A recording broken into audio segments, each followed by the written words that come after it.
నమస్తే భక్తి ప్రేక్షకులకి స్వాగతం. కుంభమేళా రాబోతోంది. దీనికి సంబంధించిన అనుమానాలు, నియమాలేంటి? అలాగే ఎప్పుడు వెళ్ళాలి?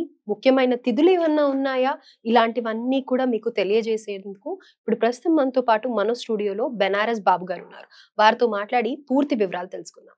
నమస్కారం అండి. నమస్తే అమ్మ.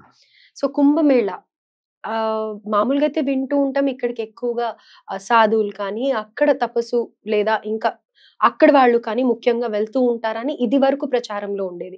మామూలుగా మనలాంటి వాళ్ళు లేదా మాలాంటి వాళ్ళు వెళ్ళాలి అని అంటే గనక అది మంచి రోజులుగా చెప్పలేము. ఎందుకంటే మొత్తం వాళ్ళే ఉంటారు గనక మనలాంటి వాళ్ళు వెళ్ళకూడదు, మామూలు జనాలు వెళ్ళకూడదు అనేది కూడా ఒకటుంది. నిజంగానే అది అపోహ. ఇప్పుడు కూడా కొంతమంది వెళ్ళాలి అని అంటున్నారు, కొంతమంది వెళ్ళొద్దు అంటున్నారు.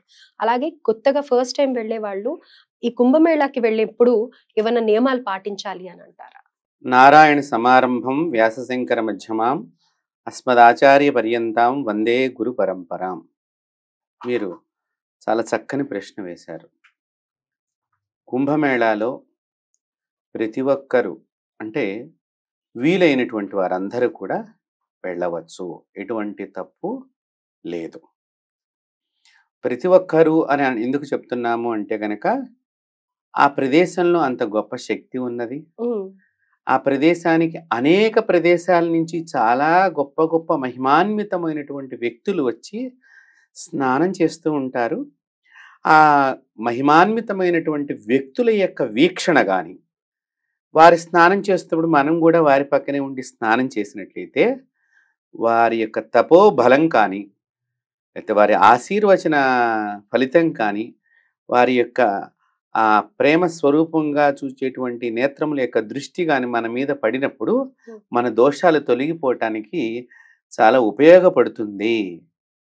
కొంతమంది ఇక్కడికి వెళ్ళవద్దనో ఇప్పుడు వెళ్ళకూడదనో ఇలా చెప్తూ ఉంటారు. దీనిలో ఎటువంటి వెడితే వచ్చినటువంటి నష్టము లేదు, లాభం ఉన్నది. వెళ్ళకపోవటం మూలకంగా నష్టం ఉంది, కానీ వెడితే మాత్రం నష్టం లేదు. అంటే ఈ వయసు వాళ్ళే మామూలుగా కాశీ అని అంటే కనుక ఈ వయసు వాళ్ళే వెళ్తారు అనని ఒక నానుడి ఉంది. ఐ మీన్ 60 ఏళ్ల వయసులో వెళ్తారు అనని. కానీ నిజంగా దీనికి ఏజ్ క్రైటీరియా ఉందంటారా? ఎవరైనా వెళ్ళొచ్చు? ఇక్కడ ఏజ్తో సంబంధం లేదు, కానీ కొన్ని శరీరానికి సంబంధించినటువంటి అనారోగ్యాలు ఉన్నటువంటి వారు వెళ్లకుండా ఉంటే మంచిది. కారణం ఏంటంటే వాతావరణం ఇప్పుడు చలిగా ఉంటుంది. రెండవది పసిపిల్లలతోనూ చిన్న చిన్న పిల్లలతోనూ ఉన్నప్పుడు తొందరపడి పిల్లల్ని తీసుకుని వెళ్లకుండా ఉండటం మంచిది. తర్వాత వయోవృద్ధులు, బాగా వయసు వచ్చినటువంటి వాళ్ళు కూడా వెళ్లకుండా ఉండటం మంచిది. అది కూడా మంచిది అని చెప్పడానికంటే వాళ్ళ యొక్క ఆరోగ్యం గురించి మనం చెప్తున్నాం. ఇప్పుడు వారి వారి ఆరోగ్యాలు జాగ్రత్తగా చూసుకోవాలి. కాబట్టి వెళ్ళొచ్చిన తర్వాత ఇక్కడ ఉండేటువంటి కుటుంబానికి మన వల్ల ఇబ్బందులు పడి మళ్ళీ హాస్పిటలైజేషన్ అయ్యి ఇట్లాంటివన్నీ కూడా అవ్వకుండా ఉండటానికి మనము ఈ యొక్క విధి విధానాన్ని చెప్తున్నామే తప్ప, వెళ్ళగలిగిన శక్తి ఉండి వారికి శారీరకంగా అన్ని రకాలుగా బాగుంది, మేము వెళ్తాము, మాకేమీ కాదు అనుకున్నటువంటి వాళ్ళకి చక్కగా వెళ్ళవచ్చు. మంచిగా అక్కడికి వెళ్ళి ఆ తీర్థస్థానాన్ని మనం చేయవచ్చు. అందులో దాన్ని తీర్థరాజము అని అంటారు, ప్రయాగరాజ్. కాబట్టి దాన్ని తీర్థరాజము అంటారు. తీర్థరాజంలో ఉండేటువంటి ప్రయాగరాజ్లో జరగబోయేటటువంటి ఈ సంవత్సరం జరిగే కుంభమేళాకి అందరూ చక్కగా వెళ్ళి సంప్రదాయ పద్ధతిగా వెళ్ళటం, సంప్రదాయ పద్ధతిగా అక్కడ స్నానం ఆచరించడం, మళ్ళీ తిరిగి సంప్రదాయబద్ధంగా మన గృహానికి చేరుకోవటం, అది తీర్థవిధి యొక్క కార్యక్రమం. అయితే ఇక్కడ పుష్కరాలు కూడా వస్తూ ఉంటాయి. అలాగే కుంభమేళా అని ప్రత్యేకంగా చెప్తూ ఉన్నారు కదా. ఈ రెండిటికి డిఫరెన్స్ ఏంటంటారు? ఇప్పుడు పుష్కరాలు అంటేనమ్మా ప్రతి సంవత్సరము ఒక్కొక్క నదికి వస్తూ ఉంటుంది. మనం అలాగే గంగా నది, గోదావరి, కృష్ణ, తుంగభద్ర, కావేరి, ఇలా బ్రహ్మపుత్ర, సరస్వతి నది, మనం ఇలా చెప్తూ ఉంటాం. యమునా నది, ఇలాగా 12 నదులకి 12 సార్లు పుష్కరాలు వస్తూ ఉంటాయి. ఇవి ప్రతి సంవత్సరం వస్తూ ఉంటాయి. దీనిలో కూడా అనేక మంది దేవతలు వచ్చి విశేషంగా ఆ తీర్థంలో ఆ సమయంలో స్నానం చేస్తూ ఉంటారు. అలాగే ఆ ప్రాంతంలో ఉన్నటువంటి గురువులు కానివ్వండి, ఇప్పుడు మన తెలుగు రాష్ట్రాల్లో గోదావరి నది ఉన్నది, తుంగభద్ర నది ఉన్నది, అలాగే కృష్ణా నది కూడా ఉన్నది. ఈ ప్రాంతంలో సంచరించేటువంటి మహిమాన్వితమైనటువంటి గురువులు కానివ్వండి, లేతే చక్కని సిద్ధాంతకర్తలు కానివ్వండి, ఇలాంటి వాళ్ళందరూ కూడా దీని విశేషం ఇది అని చెప్పి అక్కడ పుష్కర స్నానం చెయ్యండి అని చెప్పి వారి వారి శిష్యులతో పాటు జనాలందరికీ కూడా, భక్తాదులందరికీ, సమస్త మానవాళికి ఉపయోగపడేటువంటి సమాచారాన్ని అందిస్తూ ఆ సమయంలో అక్కడ స్నానం చేస్తూ ఉంటారు. అది ఆ నది యొక్క పుట్టినరోజు కింద మనం చెప్పవచ్చు దీన్ని. అంటే ఇప్పుడు మనకి ప్రతి సంవత్సరం పుట్టినరోజు వస్తుంది కాబట్టి ఈ పుట్టినరోజు వచ్చినప్పుడు మనం పండుగ చేసుకుంటున్నట్టుగానే ఆ నదికి కూడా మనం పుట్టినరోజు పండుగ చేయటంలో అంతరార్థం, అంటే మనుషులకు అర్థమయ్యేటట్టుగా నేను మీకు ఈ పుట్టినరోజు అనే పదాన్ని ఇక్కడ వాడటం జరిగింది. కానీ ఇక్కడ కూడా సర్వదేవతలు ఆ నదిలో స్నానం ఆడతారు, యోగులు స్నానం ఆడతారు. దానిలో ఎటువంటి తక్కువ ఏమీ లేదు కుంభమేళాకి పుష్కరానికి కూడా. ఇది కూడా 12 సంవత్సరాలకే వస్తుంది, కుంభమేళా కూడా 12 సంవత్సరాలకే వస్తుంది. అయితే ఇప్పుడు మీరు అడిగారు కుంభమేళాకి విశేషం ఏమిటి అని. ఈ కుంభమేళా విశేషం ఏమిటయ్యా అంటే, ఇప్పుడు ప్రయాగరాజులో జరుగుతుంది కుంభమేళా. ఈ కుంభమేళాలో ప్రయాగరాజులో జరిగేటువంటి కుంభమేళాలో విశేషం ఏమిటయ్యా అంటే, మనకి ఒక సంవత్సరం ఈజ్వల్ టు దేవతలకి ఒక రోజు. సో 144 దేవతలకి సంవత్సరాలు లెక్క అనుకోండి. ఇప్పుడు అట్లాంటి లెక్క కలిగిన విశేషమైనటువంటి ఇది కుంభమేళ. ఇది ఆ ప్రయాగరాజుకి విశేషప్రదమైనటువంటిది. అంటే అన్ని సంవత్సరాలకి జరిగేటువంటి అందుకని దీని మహాకుంభ అనే పేరుతో మనకి ఈ సంవత్సరం మహాకుంభమేళ అనేటువంటిది జరుగుతుంది అనమాట. అంటే మనకి 365 రోజులు కలిపితే దేవతలకి ఒక రోజు. ఇలాంటివి ఎన్ని సంవత్సరాలు అయి ఉన్నాయి? సో అలాంటి వాటిల్లో విశేషప్రదంగా ఇన్ని సంవత్సరాలు జరిగినది కాబట్టి దేవతలకి మనుషులకి మధ్య కాల సమయము ఆ పంచాంగ గణన ప్రకారంగా ఈ సంవత్సరం ఇక్కడ ప్రయాగరాజులో ఉన్నదానికి ఇంత గొప్ప విశేషప్రదమైనటువంటి చరిత్ర కలిగిన రోజున మనం ప్రారంభం జరుగుతుంది కుంభమేళ. అయితే మొదటి రోజు ఎప్పుడండి ఇది కుంభమేళ? మనకి మకర సంక్రాంతి పండుగ మనం తెలుగు వారికి బాగా ఒకటి. ఈ మకర రాశిలోకి కొన్ని గ్రహాలు, అలాగే కుంభమేళ అంటేనే మొట్టమొదటి మనం అసలు మీకు ఒకసారి ఒక 2 నిమిషాలు మీకు చెప్తాను. కుంభము అంటే కలసము అని అర్థము, కుంభము అంటే శిఖరము అని అర్థము, కుంభము అంటే కుండ అని అర్థము. సో ఈ మనకి రాసుల్లో 2 కుండలు ఉన్నటువంటి రాశి దాన్ని కుంభరాశి అంటాం. సో కుంభరాశిలోకి, మకర రాశిలోకి, కుంభరాశిలోకి, మేషరాశిలోకి ఇలా గ్రహ సంచారం, ముఖ్యమైనటువంటి గ్రహాలు సంచారంగా ఉన్నప్పుడు జరిగేటువంటి ప్రక్రియ ఏదైతే ఉన్నదో దాన్ని ఇప్పుడు కుంభమేళా కింద జ్యోతిష శాస్త్ర ప్రకారంగా గణనం కట్టి చేస్తూ ఉంటారన్నమాట, ఏ రోజు చెయ్యాలి అని. ఈ సంవత్సరం చక్కగా పుష్యమాసంలో వస్తోంది. పుష్యమాసంలో పౌర్ణమి రోజున ఇది ప్రారంభమవుతోంది అని చెప్పుకోవచ్చు. ఓకే. అయితే ఎండ్ ఎప్పటి వరకు అంటారు? ఎన్ని రోజులు ఉంటుంది ఈ కుంభమేళ? 45 రోజులు జరుగుతుందమ్మా. అయితే 45 రోజులు అంటే ఎక్కువ టైమే ఉంది. అవును. అయితే ఈ 45 రోజుల్లో కూడా మనకి ప్రతి మాసము కూడా ఆరుద్ర నక్షత్రం అనో లేకపోతే గనక ఇంకా వేరే ఇంపార్టెంట్ శివుడికి సంబంధించిన వస్తువు ఉంటాయి కదా, అలా ఈ 45 రోజుల్లో కూడా ఏవన్నా ముఖ్యమైన తిథులు ఉన్నాయా ఈ స్నానాలు ఆచరించడానికి? చక్కని ప్రశ్న ఇది. మన వీక్షకులందరూ కూడా తెలుసుకోవాల్సినటువంటిది. ఇక్కడ ప్రయాగరాజ్లో ఇంత విశేషంగా ఈ కుంభమేళ ఎందుకు జరుగుతుంది అంటే 3 నదుల సంగమం. దానిలో ఈ 3 నదుల సంగమంలో మొట్టమొదటిది మనకి పౌర్ణమి రోజు ప్రారంభమైతే మహాశివరాత్రితో ఇది ముగింపు అవుతుంది. చూడండి, అంటే పౌష్య పౌర్ణమి, పౌష్య లక్ష్మి అని అంటాం. మనకి పుష్యమాసంలో పౌష్యలక్ష్మి కింద పూజ చేస్తాం లక్ష్మీదేవికి. సో అంటే ధాన్యం అంతా ఇంటికి సమకూరుతుంది, అందుకనే సంక్రాంతి పండుగ మనం చేసుకుంటూ ఉంటాం. ఈ ధాన్యం వచ్చేటువంటి శుభ సందర్భంలో ధాన్యలక్ష్మిగా, ఆ ధాన్యలక్ష్మి సిరుల లక్ష్మిగా, మరి అంటే మనం వస్తు మార్పిడి విధానం ఉండేది ఇదివరకు. ఇప్పుడు మన దగ్గర ఎక్కువ పంట ఉన్నది కాబట్టి దాన్ని అమ్ముకొని డబ్బుగా మార్చుకుంటున్నాం, కొంత ఆహారానికి ఉంచుకుంటున్నాం. సో మళ్ళీ ఈ డబ్బుని కొంత బంగారంగా మార్చుకుంటున్నాం, కొంత వస్తువులుగా కొనుక్కుంటున్నాం, కొంత దుస్తులుగా మనం వాడుతున్నాం. అంటే ఏంటి? లక్ష్మీప్రదం అనేటువంటిది ప్రవేశించేటువంటి మొట్టమొదటిది ఏదైతే ఉందో పౌష్య పౌర్ణమి రోజున ఆ ప్రయాగరాజులో ఉండేటువంటి 3 నదుల సంగమం దగ్గర అక్కడ విశేష పూజ చేసిన తర్వాత ఈ కుంభమేళాన్ని ప్రారంభించడం జరుగుతుంది. దీనిలో 5 రాజస్నానాలు అని అంటారు. ఈ 5 రాజస్నానాలు అనేటువంటి దానిలో ఈ సంవత్సరం మనకి చాలా అదృష్టం కొద్దికి విచిత్రం ఏమిటాయి అంటే ప్రయాగరాజ్లో ఒకటి జరగటం ఒక విచిత్రము, చాలా గొప్ప విశేషమైనటువంటిది. అందున వసంత పంచమి రావటం ఈ కుంభమేళాలో మహా అదృష్టంగా మనం భావ్యం చేయాలి. అది ఫిబ్రవరి 1st వీక్ లోనే ఎప్పుడు ఉంది కదా. అవును.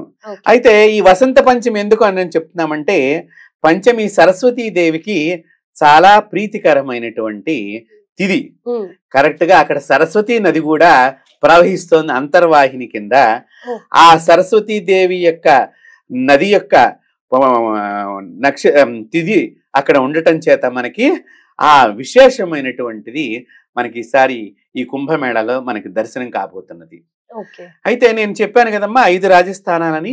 ఈ 5 రాజస్థానాల దగ్గర విశేషం ఏమిటయ్యా అంటే పౌర్ణమి, వసంత పంచమి, మహాశివరాత్రి, మళ్ళీ ముక్కోటి ఏకాదశి కూడా వస్తోంది.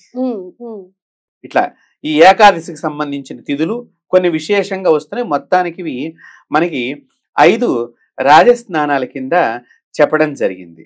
కాబట్టి ఈ రాజస్థానాల్లో మనకి విశేషంగా ఏంటి అంటే హిమాలయాల నుంచి అలాగే హిమాలయాల పైన ఉండేటువంటి గుప్తంగా ఉన్నటువంటి అనేక మంది మహాయోగి పొంగవులు, వారికి ఎంత వయసు ఉంటుందో కూడా తెలీదు.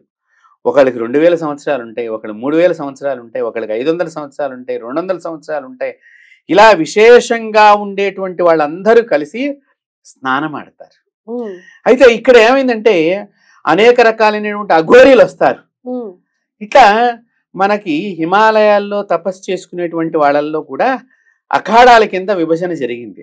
ఒక్కొక్క అఖాడాకి సంబంధించిన వాళ్ళు కూడా అక్కడికి వచ్చి స్నానాలు చేస్తూ ఉంటారు.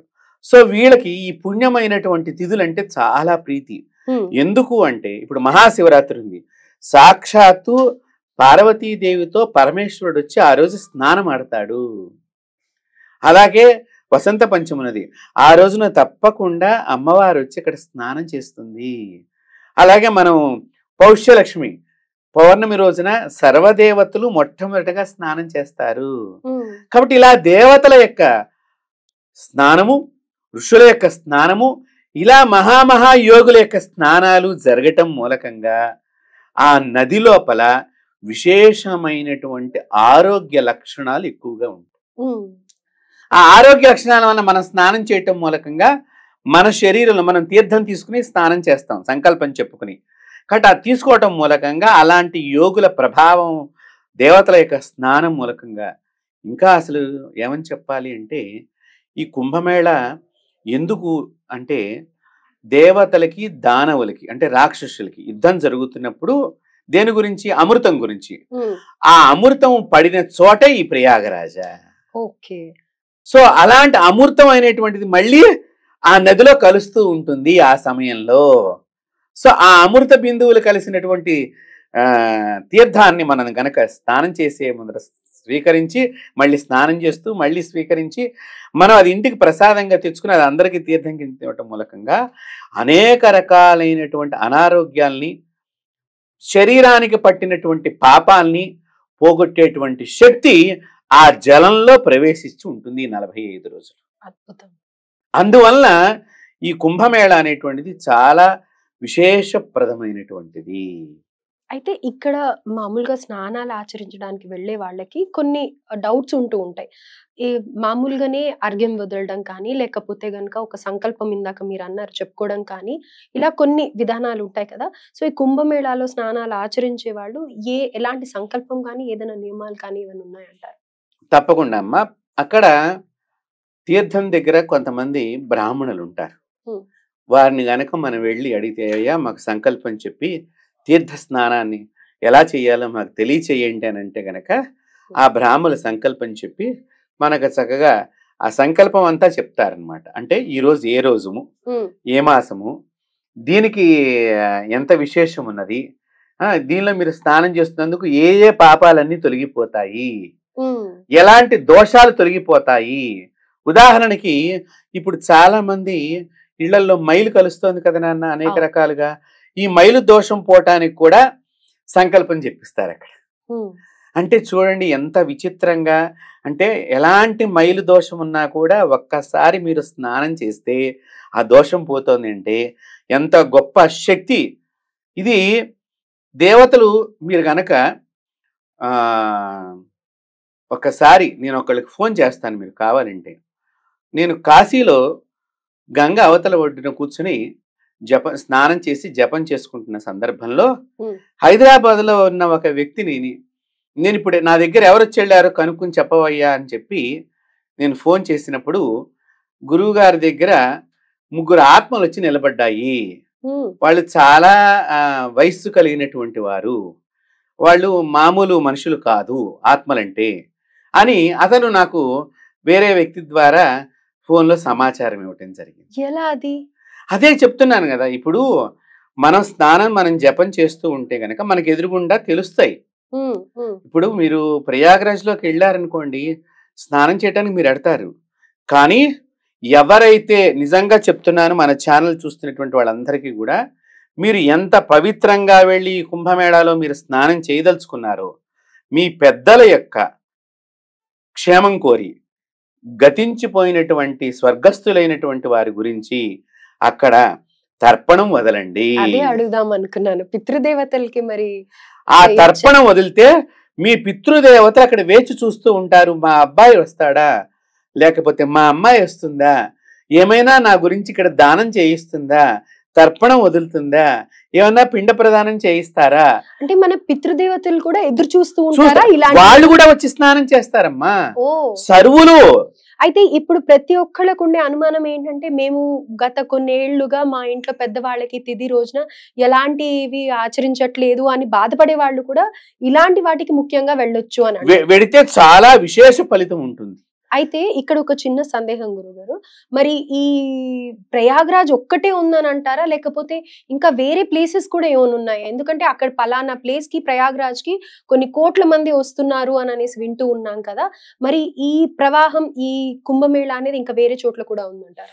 అమ్మ, వేరే చోట ఉన్నది, కానీ ఇప్పుడు ప్రస్తుతం మాత్రం కుంభమేళ ఎక్కడ జరుగుతుందో మనం అక్కడికే వెళ్ళి స్నానం చేయాలి. అది ప్రయాగరాజ్లో జరుగుతుంది. కుంభమేళ 4 చోట్ల జరుగుతుంది. ఒకటి ఉజ్జయిని, ఒకటి హరిద్వారు, ఒకటి ప్రయాగరాజ, ఒకటి నాసిక్. అయితే మరి వీటిలలో చేస్తే మనకు అంత పుణ్యం రాదంటారా? అంటే అక్కడ జరుగుతున్నప్పుడు ఆ ఉజ్జయినిలో ఒకసారి జరుగుతుంది, అప్పుడు ఉజ్జయిని వెళ్ళి చెయ్యాలి. ఒకసారి హరిద్వార్లో జరుగుతుంది, హరిద్వార్లో చెయ్యాలి. అప్పుడు ఒకసారి మనకి గోదావరి పుట్టిన నాసిక్ త్రయంబకేశ్వరుడి దగ్గర జరుగుతుంది, అక్కడ చెయ్యాలి. ఇప్పుడు ఎక్కడ జరుగుతోంది? ప్రయాగరాజ్లో. ప్రయాగరాజ్లో ఎందుకు జరుగుతోంది? జ్యోతిష శాస్త్రం ప్రకారంగా ఈ నక్షత్రము, ఈ తిథి, ఈ వారము ఇలా కలిసినప్పుడు ఈ నది దగ్గరకి వచ్చి ఆ సమయం ఆగితే అప్పుడు ఆ నది దగ్గర జరిగే కుంభమేళా కింద దాన్ని పరిగణిస్తారు. అయితే మామూలుగా కూడా కాశీ వెళ్ళిన వాళ్ళు ప్రయాగ్రాజ్ లోనే తర్పణాలు కానీ ప్రయాగరాజ్ లోనే మనం ఈ సంవత్సరం కుంభమేళాలో ప్రయాగరాజ్ లోనే పాల్గొనాలి, ప్రయాగరాజ్ లోనే స్నానం చెయ్యాలి, ప్రయాగరాజ్ లోనే తీర్థ విధి కానీ ఏదన్నా చేసుకోవాలి పెద్దలకి, ప్రయాగరాజ్ లోనే దేవతలకి తర్పణం వదలాలి, పితృదేవతలకి తర్పణం వదలాలి. మీ యొక్క మంత్రదేవతలు ఎవరైతే జపం చేసుకుంటూ ఏదైనా మంత్రాన్ని ఉపాసన చేస్తూ ఉంటే ఆ ఉపాసనా దేవతకు కూడా అక్కడ మీరు తర్పణం వదలటం మూలకంగా చాలా శుభము కలుగుతుంది. అది ఇంత అంత వర్ణనాతీతం. నేను అనుభవించి ఉన్నాను అట్లాంటివి చాలా సందర్భాల్లో. ఇప్పుడు ఇది నేను 3వసారి కుంభమేళాకి వెళ్ళబోతున్నాను. మేము వసంత పంచమి రోజున అక్కడ స్నానం చేయబోతున్నాం ఈసారి. కాబట్టి ఇది చాలా విశేషప్రదమైనటువంటిది. ఎందుకంటే దేవతలు కనిపిస్తారు, మనం చూడగలిగిన నేత్రాలు మనకు ఉంటే గనక తప్పకుండా కనిపిస్తారు. అలాగే ఎక్కడెక్కడి నుంచోనమ్మా అసలు మనకి తెలీదు, కొంతమంది గుప్తంగా వచ్చి స్నానం చేస్తారు మహనీయులు. గుప్తంగా అంటే ఏంటంటే వాళ్ళ యొక్క సూక్ష్మ శరీరం వచ్చి స్నానం చేసి వెళ్ళిపోతూ ఉంటుంది. దట్ ఈజ్ ఆరా అని అంటాం ఇంగ్లీష్ లో. సో ఆ ఆరా వచ్చేసేసి స్నానం చేసి వెళ్ళిపోతూ ఉంటుంది అక్కడ. ఇలాంటివన్నీ జరుగుతూ ఉంటాయి. ఇప్పుడు నేను ఇందాక చెప్పాను చూసారా, అలాగే ఆరాలు నేను కాశీలో స్నానం చేస్తున్నప్పుడు ముగ్గురు వచ్చి నిలబడ్డారు. హ్మ్. హ్మ్. అది నేను ఒక అతని ద్వారా నా నా పక్కన అక్కడ మా తెలుసుకున్నాను. శిష్యుడు ఉంటే, అతనేదో ఉపాసన చేస్తున్నాడని అన్నావు కదా, అతను ఇక్కడ ఎవరున్నారో కనుక్కొని చెప్పమని చెప్పి ఇప్పుడు అని చెప్పి నేను అతనికి ఫోన్ చేయమని చెప్పి మా శిష్యుడికి చెప్పినప్పుడు, అతను చేస్తే గురువు గారి దగ్గర ముగ్గురు పవిత్రమైన వాళ్ళు నిలబడ్డారు, ఫలానా దూరంలో నిలబడ్డారు, నాకు అంతకంటే ఎక్కువ కనిపించడం లేదు, హ్మ్. కానీ గురువు గారికి మాత్రం వాడు సుస్పష్టంగా కనిపిస్తున్నట్టుగా నాకు గోచరం అవుతోంది హ్మ్. అని చెప్పడం జరిగింది. అంటే మీకు కనిపించారా? మీకేం కనిపియలేదు. నాకు కనిపిస్తారు కనిపిస్తారు. కనిపిస్తారు సూక్ష్మ శరీరంతో ఉన్న వాళ్ళు కూడా కనిపిస్తారా? కనిపిస్తారు కనిపిస్తారు ఓకే. అంటే మనకు తెలిసిపోతుంది. అలా నేను చాలా సందర్భాల్లో చాలా యొక్క ఆ, నా అమ్మవారి అనుగ్రహం చేత, మా గురువుల యొక్క అనుగ్రహం చేత, మా తల్లిదండ్రుల యొక్క అనుగ్రహం చేత నేను చాలా వాటిని అలాగా చూడటం జరిగింది. ఆ! చాలా సందర్భాలలో చాలా చోట్ల, అంటే ఒక స్నానమే కాదు, నేను ఒక దేవాలయం దగ్గరికి వెళ్ళినప్పుడు కానివ్వండి, అనేక మంది మహిమాన్వితమైనటువంటి వాళ్ళు, అంటే ఏంటంటే ఇక్కడ ఒకటి గుర్తుపెట్టుకోండి, ఇది అందరికీ కనిపిస్తారా అంటే వారి వారి అదృష్టాలు, ఆ సాధనా బలం. సాధనా బలం ఒకటి ఉండాలి. రెండోది పూర్వజన్మ సుకర్మ వెంటాడుతూ ఉండాలి. మూడవది మీ పూర్వీకులు మీ గురించి తపన పడుతూ ఉంటే తద్దోష పరిహారానికి ఏదో ఒక మహాత్ముడు వచ్చి నిన్ను ఆశీర్వచనం చేసి వెళ్ళిపోతూ ఉంటాడు.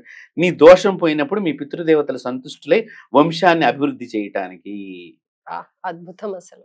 అందువలన మనం ఈ కుంభమేళాకి వెళ్ళి తప్పకుండా ఎవరైతే వెళ్ళగలుగుతారో, అందరినీ మనం వెళ్ళమని ఆదేశం కాదు, కానీ చిన్నపిల్లలు ఉన్నప్పుడు ఏమవుతుందంటే వాతావరణం బాగుండలేదు. హ్మ్.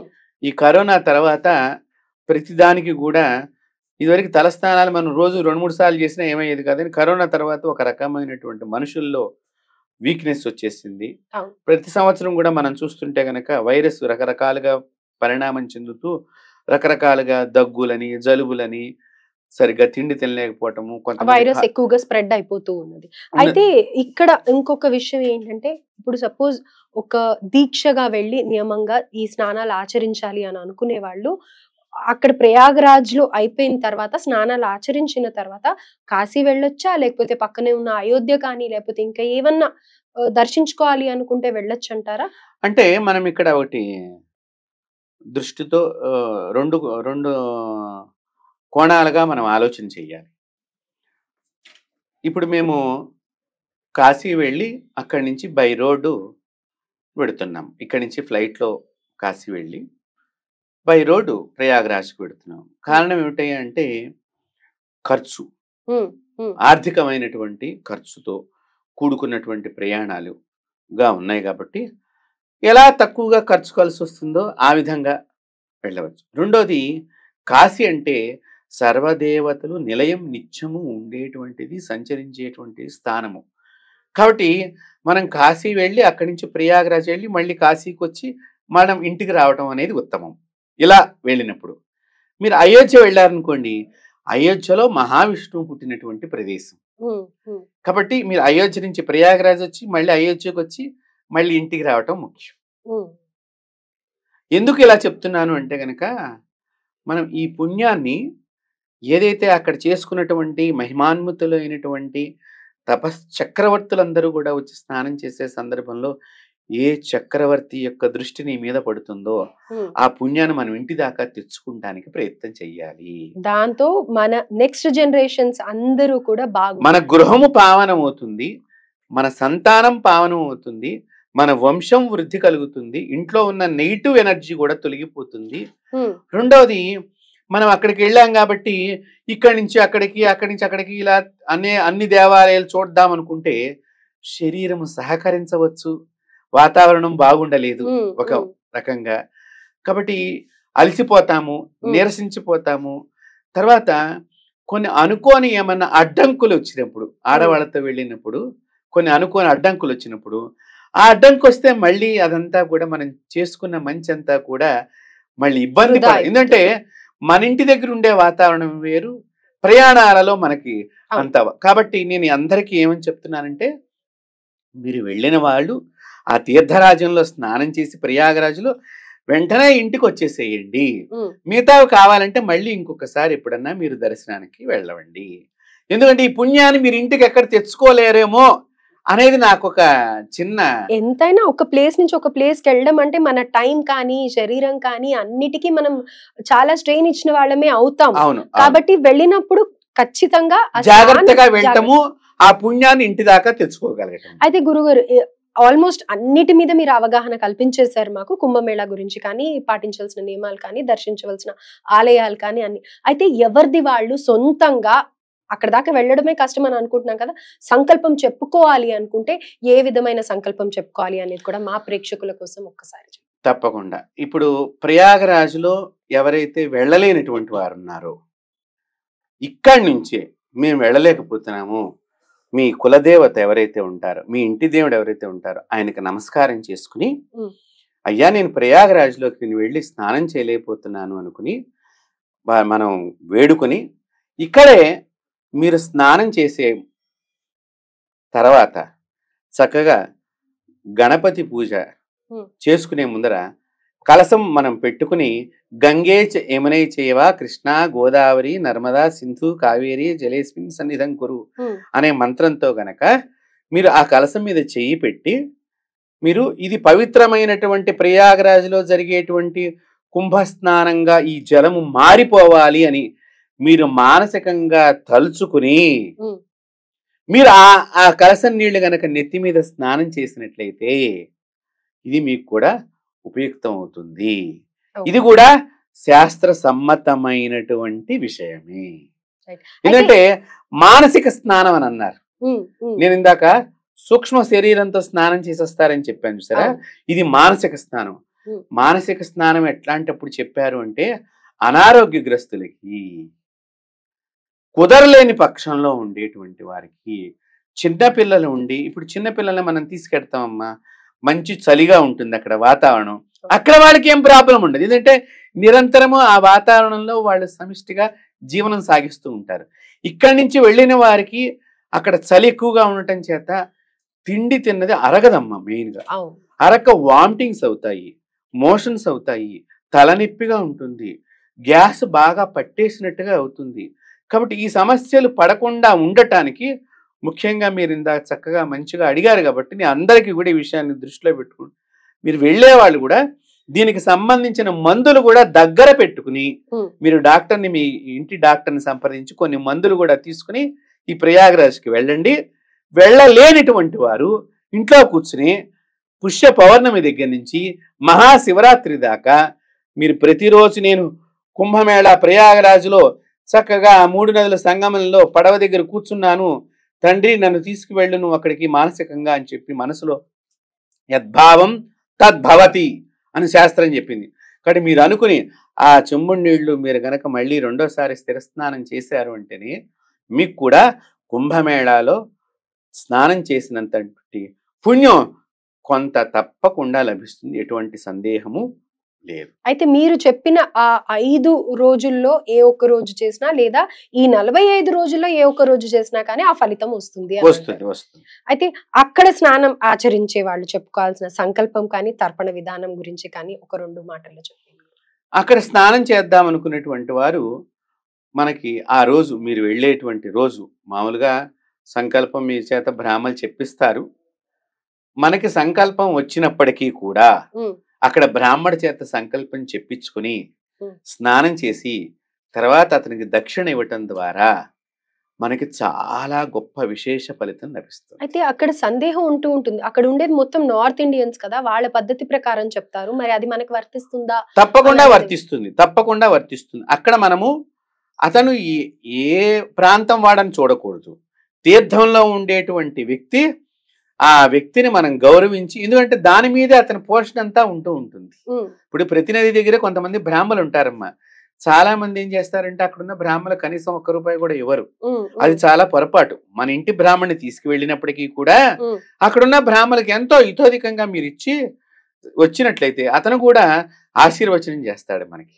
తద్వారా మనకి ఇంకా బలం పెరుగుతుంది. రెండవది, సంకల్పం వచ్చు అనుకున్నటువంటి వాళ్ళు మీ గోత్రనామాలంతా చెప్పుకున్న తర్వాత అస్మాకం సహకుటుంబానాం క్షేమ స్థైర్య ధైర్య విజయ అభయ ఆయు ఆరోగ్య ఐశ్వర్యాభివృద్ధి ద్వారా ఇహజన్మని పూర్వజన్మని సర్వ పాప కర్మ దోష పరిహారార్థం పితృదోష నివారణార్థం సర్వ దుష్టగ్రహ భూత ప్రేత పిశాచ బద్ధ రాక్షస శాకిని ఢాకిని కాకిని కామిని గ్రహ పీడా నివారణార్థం సర్వ నవగ్రహ దోష నివారణార్థం అని ఇలా చెప్పుకుని ప్రయాగ కుంభమేళ స్నానం కరిష్యే అని కొద్దిగా నీళ్లు గనక ఆ ఒడ్డున వదిలేసి మొట్టమొదటగా నీళ్లు నెత్తి మీద చల్లుకుని కుడికాలు నదిలో పెట్టిన తర్వాత ఎడంకాలు పెట్టి స్నానం ఆడాలి. ఓకే, ఫస్ట్ మనం ప్రవేశించేటప్పుడు రైట్ లెగ్ పెట్టాలి అని. కుడికాలతోనే ప్రవేశం చేయాలి. రైట్. అలాగే కొంతమంది కుంకుమ పసుపు అని దీపం వెలిగించడం అని, లేకపోతే గనక అమ్మవారు గంగా నది గంగాదేవి అని చెప్పేసి చీరలు కానీ ఇలా వదిలేస్తూ ఉంటారు. లేదా తాము వేసుకే వెళ్ళిన బట్టలు కూడా నదులలో తమకు పట్టిన కర్మనో పీడనో పోతుంది అన్న ఉద్దేశంతో వదిలేస్తుంటారు. అది ఎంతవరకు కరెక్ట్? అలా చెయ్యొచ్చా? అంటే మీరు 2 ప్రశ్నలు సంధించారు ఇప్పుడు.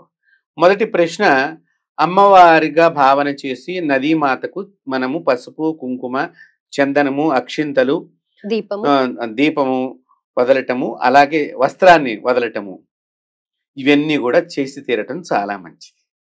ఎందుకంటే నదీమాతకు వస్త్ర సమర్పణ కింద మనం భావన చేస్తాం. అయితే ఇప్పుడు మీరు ఏదైతే అక్కడ పాండాలు ఉంటారు కదా, పూజారుల కింద అర్చకుల కింద ఎవరు అంటారో క్షమించండి ఒకవేళ తప్పైతే, వారికి ఈ అమ్మవారికి ఇచ్చే చీర నదిలో వదిలే బదులు వారికి ఇచ్చి నమస్కారం చేసుకోవచ్చా, లేకపోతే నదిలోనే వదిలేయాలంట? నదిలోనే వదలాలి.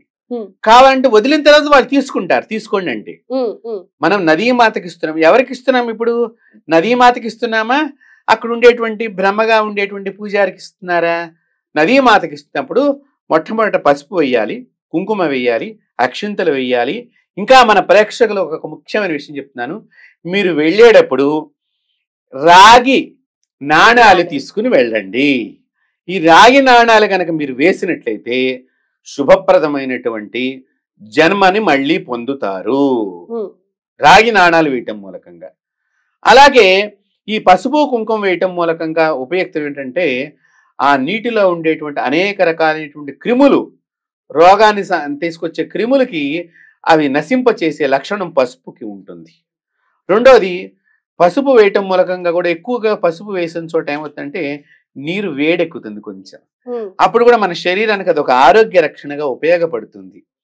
తర్వాత వస్త్రాన్ని విడవటం మూలకంగా ఆ నదీ మాతకి అమ్మవారిగా భావన చేశాం కాబట్టి ఆ మాతకి ఆ వస్త్రం ఇస్తే, అక్కడమ్మ నేను ఒకసారి ఇట్లాగే ఇప్పుడు మీరు అడిగారు కాబట్టి చెప్తున్నాను, పేదవాళ్ళు ఆ నది దగ్గర కూర్చుని ఉంటారు. ఆ వాళ్ళు ఈ వస్త్రం తీసుకుని వాళ్ళ ముఖంలో కనుక మీరు సంతోషం చూస్తే ఆ రోజున ఎంత ఆనందం కలుగుతుందంటే అంత ఆనందం కలుగుతుంది. కాబట్టి ఆ విధానంగా మనం చేయవచ్చు. రెండోది, మీరు ఇంకో ప్రశ్న వేశారు ఏంటి, స్నానం చేసిన తర్వాత ఈ ఒంటి మీద ఉన్న వస్త్రాలు కనుక అక్కడ వదిలితే, అదే పనిగా పాత వస్త్రాలు వేసుకొని వెళ్తూ ఈ వస్త్రాలు కనుక వదిలేస్తే మనకి ఏదో ఉన్న కర్మ పోతుంది.